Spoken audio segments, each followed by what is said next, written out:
What is up? It is AFALOZ on the daily, and today I was thinking about expectations, mainly expectations that comes from watching, either your like each platform has kind of a set of expectations that people that are consuming that platform has, and it's really up to the creator to match that expectation. But beyond that, even if you believe that you're matching the expectations of your target audience, you don't know if you're going to be put in that that bucket of people that you want to. And as a parent, I really see these target audience as you know essentially the parents of the YouTuber. You're trying to please this being, and you're hoping that you please them enough to where they'll interact and share and kind of dote on you like a parent would when they're happy with something that the parent had in their mind of what their child is supposed to be doing. There are some parents that really want their kids to excel in arts. There's some parents that really want to see their kids excel in STEM, in extracurricular activities, in sports. So even though if a child is good at, let's say, science, their parents might be like, "Oh, really wish you did history." I really wish you did something else.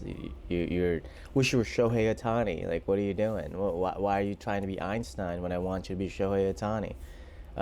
It's hard to please something that you don't quite fully understand, what exactly does that thing want.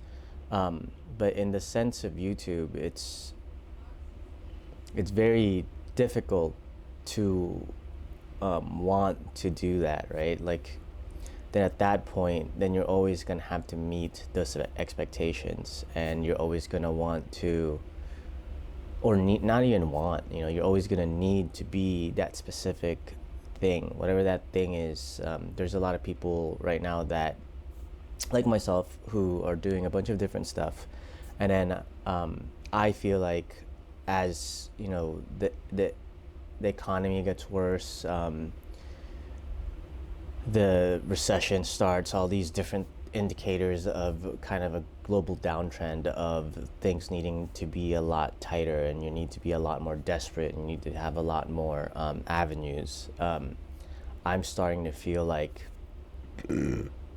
this kind of expunges on the previous video. I'm starting to feel like I would need to really hone in on something. If any of these things start to take off, to like hyper focus on that thing and like build an audience from that thing. But then it almost makes me feel like I'm like being a contrarian of like, if I decide like, well, if I get popular in that one thing and I don't want to be like bogged down in a niche, I need to like limit that and not set expectations that this YouTube sphere of mine is going to only kind of revolve around that specific thing that took off. Because it's hard to turn down success. It's hard to turn down I don't want to call it fame, but it's hard to turn down something that could potentially give you a easier life, right? If there's something that might not align with your values, but it's going to make your life and those people around you easier, would you actually go ahead and do that? And time and again, you see people just actively pursuing, sometimes it aligns, of course. Like, I'm not going to go and knock like that everyone doesn't align. Like, sometimes your passion aligns with what takes off, and like that's phenomenal. But from what I've seen, most of the time it doesn't. It doesn't align. You just get lucky on something that you're an offshoot. You hear so many stories of people saying, "Yeah, I didn't even know if I was going to do that, and I just did it, and it took off, and I just continued to do it." And then 10 years later, you're like, "Well, shit, this is all I've done." And some people, that's amazing. It's amazing that you were able to do that for 10 years. To some people, that's like, well, I wish I could have done more.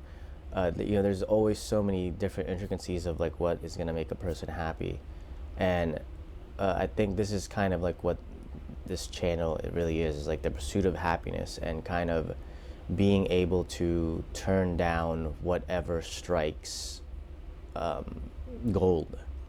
And it's hard, that meme when you're like hitting the wall and you're like you stopped too soon. The diamond cave is like right behind that. You just had to do one more strike. And to me, it's more so of, what if you do strike the diamond, but that wasn't really the path that you were trying to go for? Maybe you were just trying to rest, and you happen to fall back, and you enter a cave of diamonds. And most people's sensible reaction to that is, you're rich. Go ahead and try and mine all of that diamond out until there's nothing left, and then go on your path. And that certainly does make the most sense. That certainly makes the most sense. If you strike gold on something, to continue and pursue that until you build an audience where you're comfortable enough to deviate from that path and then do something else. And again, it just, my mind is telling me you clearly I look at the data, right? Like that's where my degree is at, in data science. And I look at data, I see what's trending, I see what's popular, I see how to gain interactions, I see all those things, and I understand it. The issue is that as much as I want and need to have another avenue, another stream of income, there's a certain level of integral validation that I don't want to come from pursuing something solely for the pursuit of money, because I feel like I've already done that. This is not what I wanted to go to school for. This is not what I want to do as a job, or like what I'm currently doing now. And I did all of this for the pursuit of money. And sometimes it's haunting. Like it's haunting of like even if I lose this job, that's something that I rely on. No matter what, I still have to like continue to do this job because this is where I have an experience in. Or I have to take the leap and go do another job and learn something different, do something else, and then but forcing yourself to do that because you're still in the pursuit of money. And I don't want these like passion projects, these like hobbies, to devolve into just the pursuit of money. And that's such a hard thing to grasp, and a hard thing to really be mindful of. And it's hard to tell myself that I won't be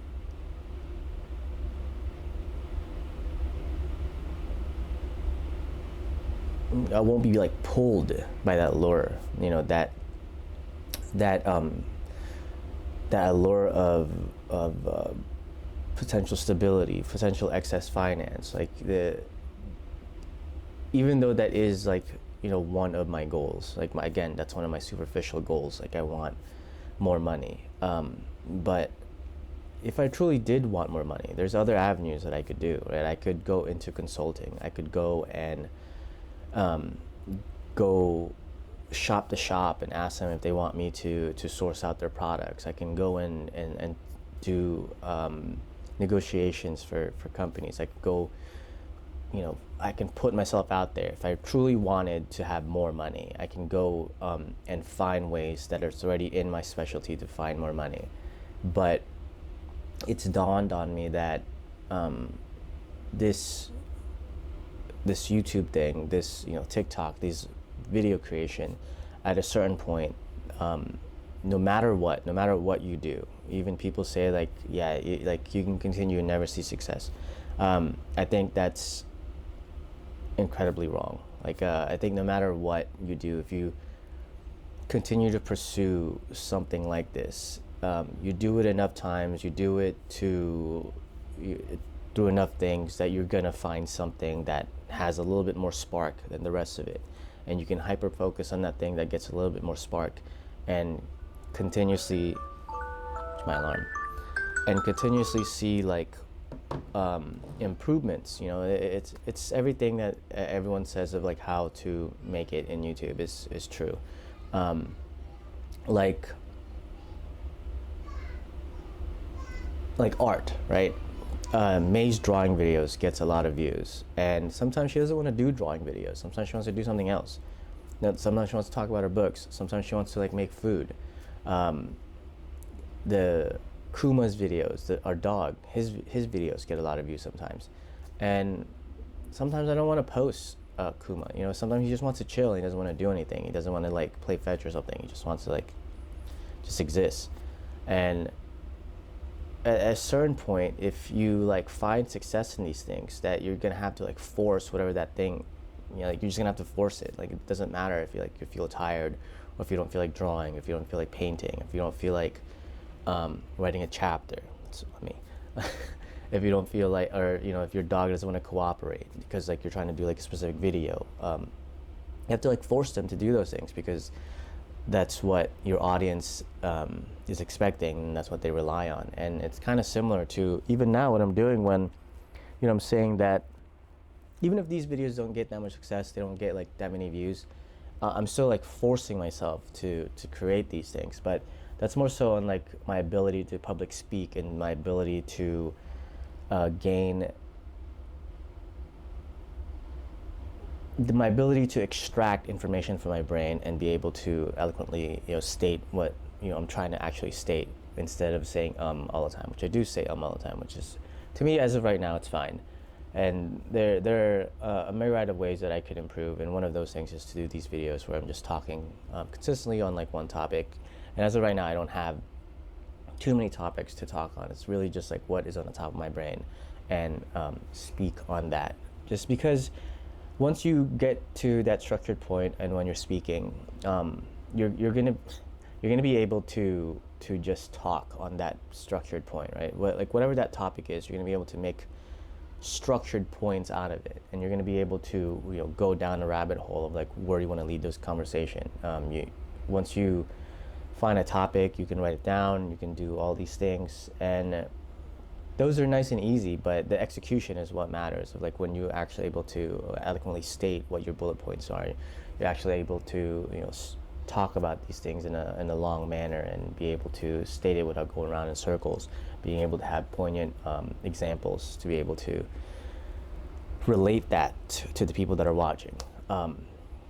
And that's for future talk. That's what I want to do in the future, and it's also going to help me type in the long run. When I'm able to eloquently state what I'm thinking in my head, I'll be able to match my typing. So at certain points, like if I don't feel like typing, I can just say it like, you know, in my phone, and then I'll be able to transcribe it.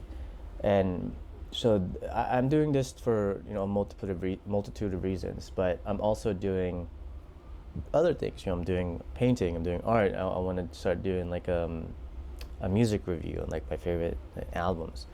I want to start doing like book reviews. I want to start doing, like, there's a lot of things I want to do. And if what I'm trying to like really get at is like, if any of those things take off, I hope I have the ability and capacity to not hyper focus on that one thing because I want to chase success over what I actually want to do, which is to just make things because I find enjoyment in that specific thing. But everyone is starting to wake up.